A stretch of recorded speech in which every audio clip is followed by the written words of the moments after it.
Kesepian itu aneh ya. Kadang kita punya temen, punya keluarga, grup chat juga rame. Setiap hari mungkin ada aja orang yang kita temuin.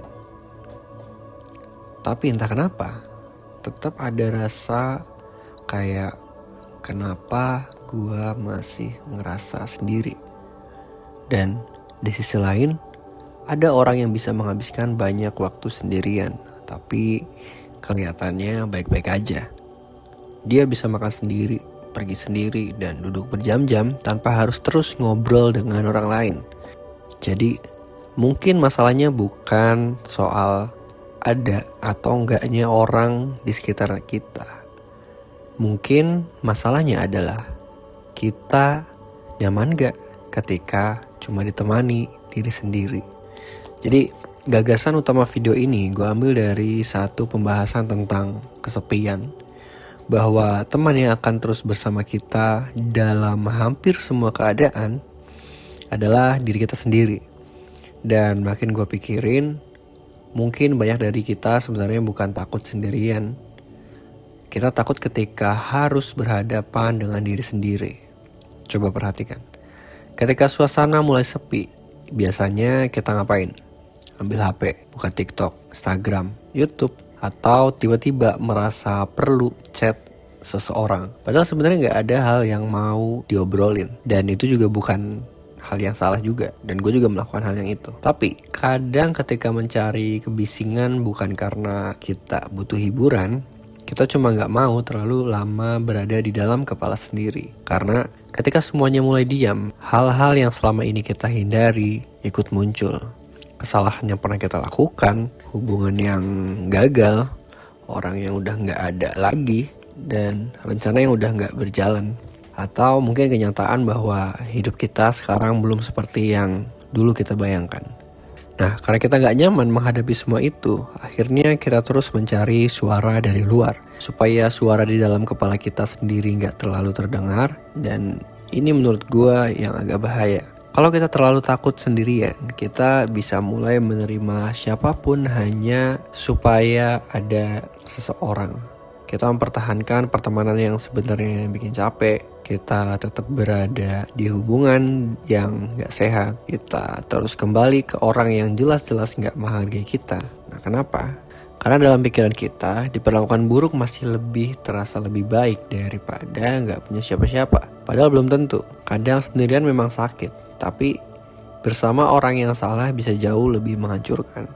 Masalahnya kita sering baru berani meninggalkan orang yang salah setelah kita yakin akan ada orang lain yang menggantikannya. Kalau belum ada pengganti, kita bertahan. Nah, itu bukan karena hubungannya masih baik, tapi karena kita takut ruang kosong setelah itu. Dan menurut gue, disitulah kita perlu belajar satu hal: nyaman sendirian. Dan itu juga bukan berarti harus menjadi orang yang gak butuh siapapun ya. Itu juga bohong sih. Manusia kan memang tetap membutuhkan orang lain. Kita butuh teman, keluarga, butuh ngobrol, dan butuh seseorang yang kadang bisa bilang, gue ngerti kok.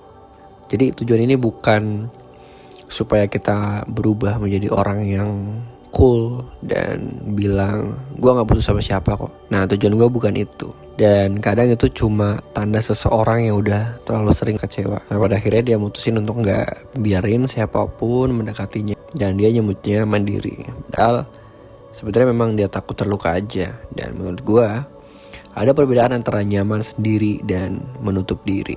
Nyaman sendirian berarti kita gak asal milih orang hanya karena takut sepi ya. Menutup diri berarti kita sebenarnya ingin dekat dengan orang lain, tapi terlalu takut untuk mencoba lagi.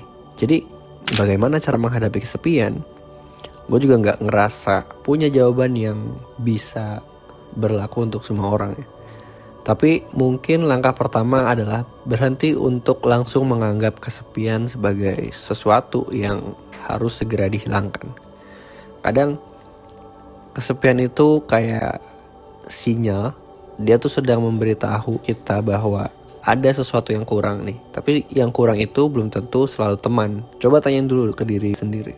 Biasanya gue kesepian karena memang gak punya orang untuk diajak ngomong kah? Atau gue sebenarnya punya banyak orang tapi gak pernah merasa bisa jadi diri sendiri di depan mereka? Atau apakah gue butuh teman baru? Atau gue kehilangan arah? Atau kangen seseorang gitu ya? Dan kalau penyebabnya beda, solusinya juga gak sama. Kalau kita memang hidup terisolasi dan hampir gak punya koneksi sosial, tentu solusinya bukan cuma duduk doang ya di kamar terus bilang gue harus nyaman sama diri sendiri. Ya enggak, kita harus tetap keluar. Kita tetap harus mencoba bertemu orang, masuk komunitas, hubungin mungkin teman-teman lama kalian gitu ya. Cari aktivitas yang buat kita bertemu orang secara rutin gitu.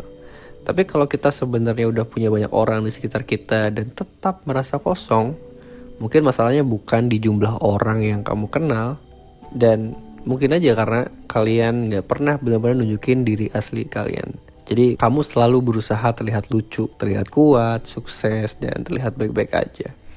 Akhirnya semua orang mengenal versi yang kalian tampilkan tadi, tapi gak ada yang mengenal kalian secara real. Kita bertanya-tanya kenapa kita ngerasa sendiri ya. Padahal mungkin karena kita gak pernah memberikan kesempatan kepada siapapun untuk benar-benar melihat kita yang asli. Tapi tentu aja memang membuka diri juga ada resikonya ya. Dan gak semua orang aman. Dan gak semua orang layak mengetahui hal pribadi tentang kita. Jadi bukan berarti juga kita harus curhat kepada semua orang ya. Tapi setidaknya mungkin kita membutuhkan 1 atau 2 hubungan yang gak terus-terusan pakai topeng. Kemudian ada bagian lain yang menurut gue lebih susah, yaitu belajar menjadi teman yang baik untuk diri sendiri.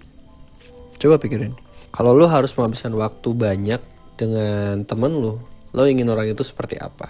Mungkin lo pengen teman yang jujur ya, bukan yang selalu setuju dengan semua kesalahan atau membenarkan semua kesalahan, tapi juga bukan yang kerjanya terus kritik. Dan mungkin lo mau seseorang yang bisa bilang lo salah nih, tapi abis itu lo juga mungkin butuh orang yang bisa bilang seperti ini, oke, sekarang kita perbaiki ya masalah ini. Dan pertanyaannya balik lagi, apakah kita melakukan diri sendiri itu seperti itu? Atau setiap kali sedang sendirian, yang muncul yaitu cuma aduh lo gagal, lo hidup orang lain udah jauh, lo masih gini aja, harusnya dulu gak lakuin itu anjing gitu. Harusnya hidup lo udah lebih baik.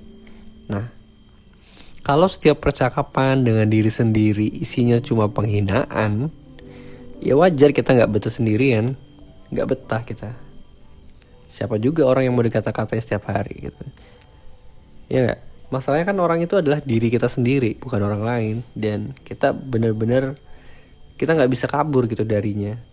Karena diri kita sendiri, gimana cara kaburnya. Dan mungkin yang harus diperbaiki bukan dari keadaan luar, tampilan luarnya itu ya, tapi cara kita berbicara kepada diri sendiri. Dan bukan berarti juga kita harus bohong. Dan bukan berarti juga lo harus bilang kayak gue sempurna, gue luar biasa, dan semua orang salah. Ya bukan gitu. Jadi menjadi teman bagi diri sendiri tetap butuh kejujuran.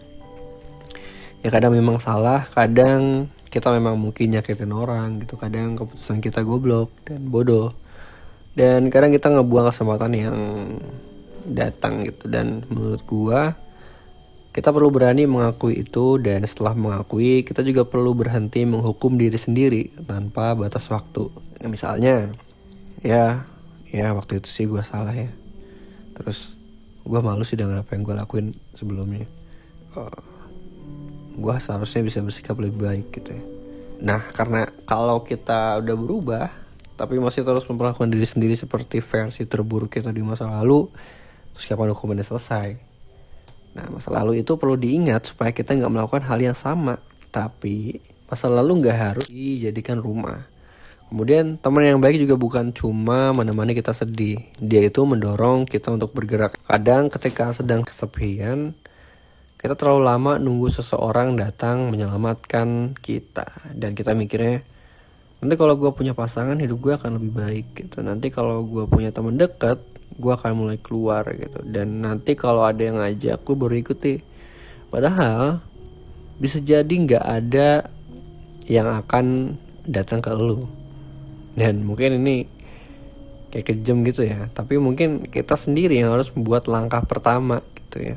Ya nggak harus langkah yang besar kayak kamu ngajak satu orang untuk party, enggak. Coba hubungin satu teman kamu, teman lama gitu. Atau mungkin kerja dari kafe gitu, jangan di kamar gitu. Mungkin ikut kelas olahraga, masuk komunitas, dan datang ke tempat yang sama secara rutin.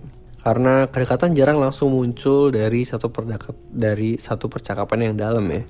Biasanya hubungan tumbuh dari hal-hal kecil yang terus diulang gitu. Ketemu orang yang sama, ngobrol gitu.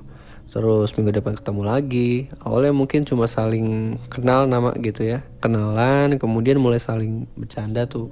Lalu suatu hari bisa berbicara tentang sesuatu yang lebih dalam.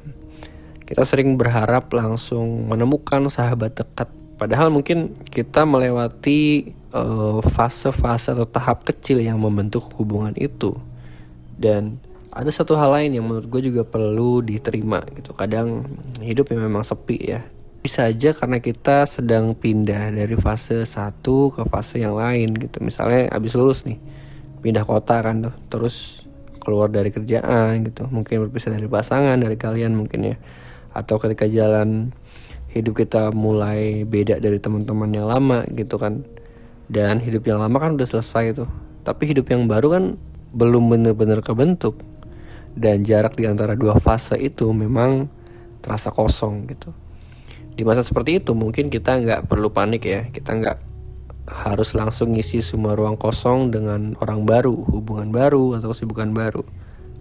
Kadang kita memang perlu memberikan waktu supaya kehidupan baru perlahan terbentuk.